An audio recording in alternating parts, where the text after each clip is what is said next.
Yo, shoutout guys. Muli, welcome sa aking YouTube channel, Abetski TV. At for today's video guys, dito tayo muli sa palayan. Update ko kayo. After 3 days na mapagsaboy, ito yung resulta na ng palay. Medyo green na siya. Pero siyempre hindi pa yung makikita yung kapal nung nung palay. So ito guys. So ayan, ikutan natin doon banda kasi mga ilang araw din nag-uulan.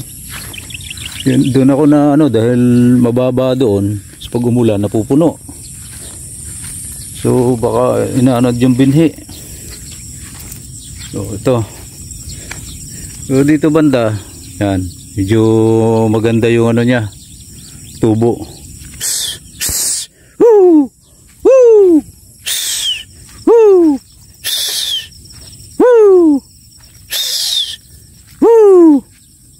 Kailangan bugawin yung mga ibon, guryon. Si tinutukan nila napuputol eh. So madadamiss na, hindi na mamunga. So ito guys, medyo maganda-ganda dito itong lugar na to, isang bunton.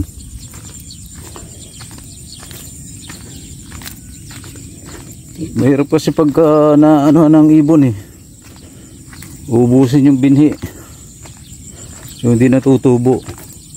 Ito medyo okay.